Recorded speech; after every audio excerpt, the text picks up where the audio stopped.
Google 851, turn right, heading 180. Order 14 Papa, turn right 245, report localizer established 27.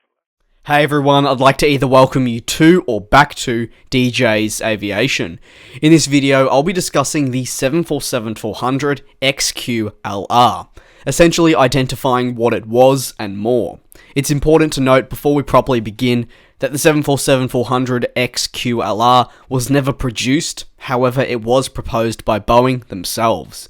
In this particular series, if you are unaware, I discuss unreleased aircraft, what the plans for them were, why they were cancelled, and more. A card in the top right will direct you to the full playlist where you can see my other videos documenting the likes of the 747 Trijet, the standard 747X, and the A380neo. The 747 XQLR is quite the name and one I've personally found quite tricky to write and also say. The XQLR stands for Quiet Long Range. However, you've probably noticed that the X is missing in that abbreviation. Well, this is because the XQLR was actually set to be another variant to the 747X series. Similar to having an A350-900 and then an A350-900 ULR. This particular aircraft would therefore hold the majority of the 747X features. However, it's also important to note, the reason this aircraft came into question was because of the cancellation of the Boeing 747X program. Shortly after the cancellation of that particular program, Boeing studied the idea of another variant which could attract customers, especially after that failed X variant. The 747-400 XQLR would feature a much longer range than what you would see on the 747-400 ER. Just to clarify, roughly the Dash 400 ER's range is at 14,800 kilometers or 7,980 nautical miles.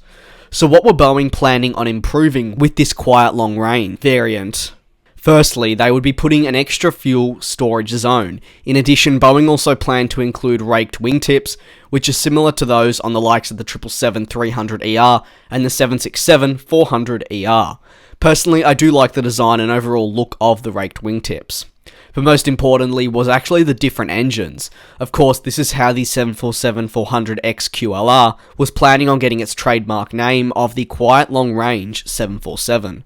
The engines would be more environmentally friendly and also include new acoustic outlined features. Other features include a chevron-shaped cowling, which was set to feature around the core exhausts and fan.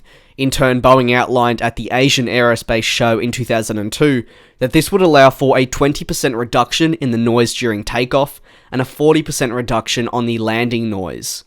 Would this have really made a difference and resulted in carriers ordering the aircraft though? I'm unsure, but Boeing did scrap the jet eventually. Originally, when they announced it for the first time, they were planning on having it enter service just 2 years later in 2004. However, by then, their focus was the new 747-8, and similar to Airbus with their A380-900, they chose to fully focus on their main aircraft.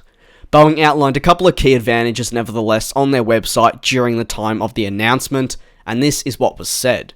It's the right size for the large airplane market, it's a good environmental neighbour, performance to serve the most demanding markets, established comfort leader is getting better, and low seat cost with lowest risk. So I know some of those don't really make sense, but hopefully you can kind of get the gist of them.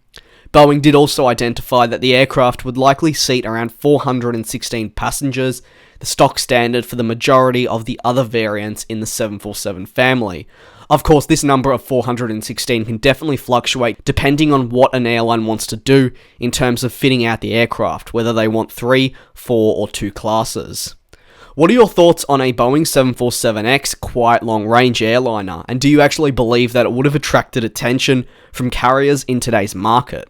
Leaving on a final thought, I don't personally believe a quiet long-ranged 747 would have been a more attractive option to airlines than, let's say, the 747-8.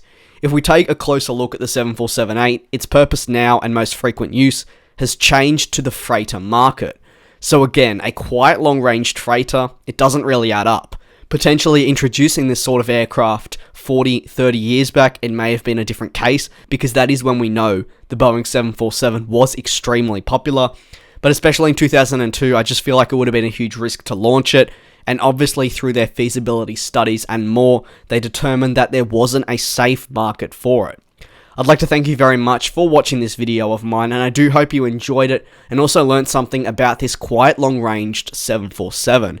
If you did enjoy, feel free to drop the video a like and subscribe to the channel if you're new, as I post many videos like these.